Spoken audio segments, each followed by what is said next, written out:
Hello mga ka-cham! Welcome and welcome back dito sa aking YouTube channel. So wala na masyadong mahabang intro. So ayan, nakikita nyo po for today's video na meron po akong hawak na dextrose powder. Bumili po ako niyan kasi po yung alaga ko po na pet, yung pusa ko po ay medyo namumuti po yung kanyang gilagid. Napansin ko lang po iyon ng mga nakaraang araw.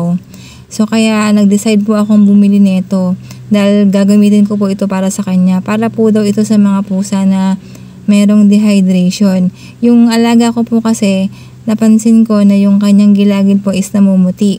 Sign daw po yun na nadidehydrate po ang ating alaga. So ayan, nagready po ako ng plastic container. At meron din po akong scoop na 60 ml po ang sukat niyan. At nagready rin po ako ng plastic spoon. Yan po, tsaka tubig. So ang gagawin ko po, maglalagay po muna ako ng tubig dyan sa plastic container po na yan. Bali po 3 scoop po ng tubig ang gagawin ko po muna. Kasi nga 60 ml po yung sukat niya ng scoop. Bali 60 times 3 equals 180. So para maging 200 ml, magdadagdag na lang po ako ng konti. Kung sumobra man, okay lang. At least naka 200 ml po tayo. Wala po kasi akong ibang panukat. Kayo po, kung meron po kayo dyang panukat o kaya bote po, plastic bottle or bote na 200 ml po yung sukat o yung nilalaman, pwede nyo pong gamitin yon. So yan, bubuksan ko na po itong dextrose powder kasi kakabili ko lang po nito eh. First time ko po itong gagamitin sa aking alaga. Ang ilalagay ko po na sukat dun po sa 200 ml, dapat po talaga is 4 na kutsarita. Pero ang gagawin ko lang po is 2 lang. Gumamit po tayo ng dextrose powder sa ating mga alaga pagka halimbawang meron pong kakaibang nangyayari sa kanila tulad po ng nangihina sila or nasusuka. Kasi masama po yun pag napabayaan. Mahirap pong ma-dehydrate ang ating mga alaga po. So ayan, lalagyan ko na po siya ng 1 kutsarita. Tapos pangalawa na po ito. Pagkatapos po niyan, hahaluin po natin siya ng mabuti para po matunaw. Makikita nyo naman po na ano yan eh, lilinaw po yung tubig. Ibig sabihin po nun, na-mix na po ng mabuti yung powder sa 200 ml na water.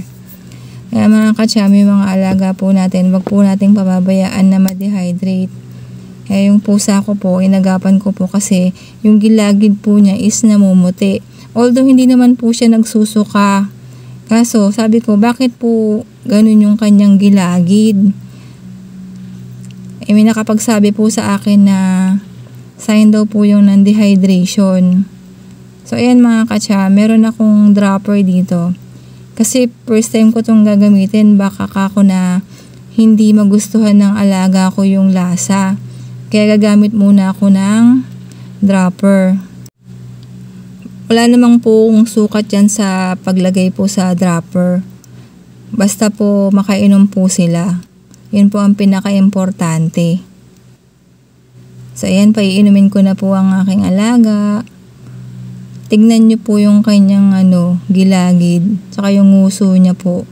Kung mapapansin po ninyo, medyo namumuti po oh. Dapat hindi po ganyan. Dapat po magpipink-pink po ang kulay niyan. Ito po kasing alaga ko na to, madalang po siya uminom ng tubig. Yan nga po ang problema ko sa kanya. Pero kumakain naman po yan siya. Ang problema dyan, pagkatapos kumain, hindi po siya umiinom ng tubig. Sa isang araw po parang 2 beses ko lang siya nakitang uminom. Meron naman pong nakaredy lagi na tubig sa kanya. So ayan po, ginamitan ko ng dropper. Nainom niya na yung una. Kahit mga 3 dropper or 3 lang po ang ibigay niyo sa alaga niyo. Feeling ko parang gusto niya po yung lasa. Hala, nagtampo na. Love ni mama yan. Kaya nga pinapainom yan ng dextrose powder para maging okay ka na eh. O isa pa ha, painumin ko pa si Mochi. Wow, very good talaga yan. Ang galing-galing. Sana umokay na. Sana bumalik na uli yung dating kulay ng gilagid mo. Very good. Very good talaga yung mochi namin na yan. Kaya love ni mama yan eh. So yun na nga mga kacham, napainom ko ng aming alaga. So ganun din po yung gawin nyo kung napapansin po ninyo na namumuti yung gilagid nila or kaya nagsusuka, nagtatae or nanghihina. Para mabilis po silang makaka-recover. Mahirap po kasi pag napabayaan po na ma-dehydrate po sila.